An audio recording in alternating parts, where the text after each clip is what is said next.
আসসালামু আলাইকুম প্রিয় বিভক্ত শিক্ষকবৃন্দ, আশা করি ভালো আছেন। আজকে দ্য ডেইলি ক্যাম্পাস পত্রিকায় প্রকাশিত খবরে বলা হয়েছে যে 16,500 শিক্ষক কর্মচারীর বেতনের প্রস্তাব পাঠানো হয়েছে মন্ত্রণালয়ে। তো দেখুন শিক্ষা মন্ত্রণালয় কি কথা বলছে। আজ 16ই মার্চ 2025 6:53 এই খবরটি প্রকাশ করেছে দ্য ডেইলি ক্যাম্পাস পত্রিকা।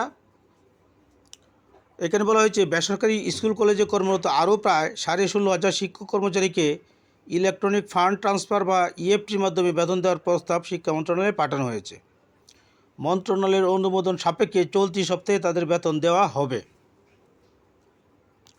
রোববার 16 মার্চ দ্য ডেইলি ক্যাম্পাসকে এ তথ্য জানিয়েছেন মাধ্যমিক ও উচ্চ শিক্ষা অধিদপ্তর পরিচালক মোহাম্মদ শাহজাহান। মাউসির এক কর্মকর্তা জানান, পঞ্চম ধাপে 16,485 জন শিক্ষক কর্মচারীকে ইএফটির মাধ্যমে বেতন ভাতা দেওয়া হবে। আজ রোববার এ সংক্রান্ত প্রস্তাব মাধ্যমিক ও উচ্চ শিক্ষা বিভাগে পাঠানো হয়েছে। চলতি সপ্তাহে তারা বেতন ভাতা পাবেন। প্রথম থেকে চতুর্থ ধাপের বেতন ভাতা কবে দেওয়া হতে পারে এমন প্রশ্নের জবাবে মোহাম্মদ শাহজাহান জানান, ইএমআইএস সেলের সঙ্গে কথা বলে আগামী 20 মার্চের মধ্যে প্রথম থেকে পঞ্চম ধাপের বেতন দেওয়ার পরিকল্পনা করা হয়েছে। সব কিছু ঠিক থাকলে এ সময়সীমার মধ্যে তারা বেতন পাবেন। পঞ্চম ধাপের শিক্ষক কর্মচারীরা ডিসেম্বরের এবং প্রথম থেকে চতুর্থ ধাপের ব্যক্তিরা ফেব্রুয়ারি মাসে বেতন পাবেন।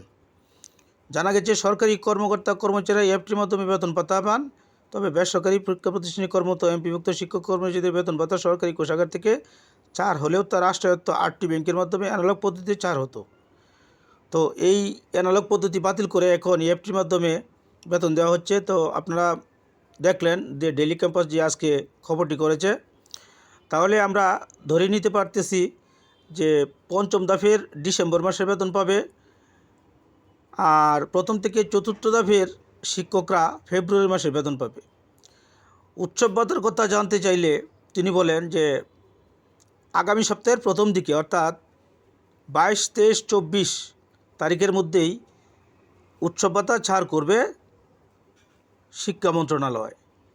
তো প্রিয় এমপিভুক্ত স্যার ম্যাডামগণ, আপনারা যে টেনশনে ছিলেন, যে দুশ্চিন্তায় ছিলেন যে আমরা ঈদের আগে বেতন পাবো কি না, তা কিন্তু পরিষ্কার করেছে মাউসি। আপনারা বেতন পাবেন, ধৈর্য ধরেন।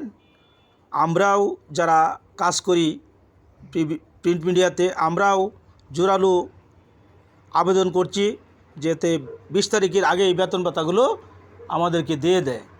তো আজকে এই ছিল আমার কাছে সর্বশেষ আপডেট। ভিডিওটি ভালো লাগলে এবং আপনি যদি একজন এমপিভুক্ত শিক্ষক হন তাহলে আমার চ্যানেলটি সাবস্ক্রাইব করবেন।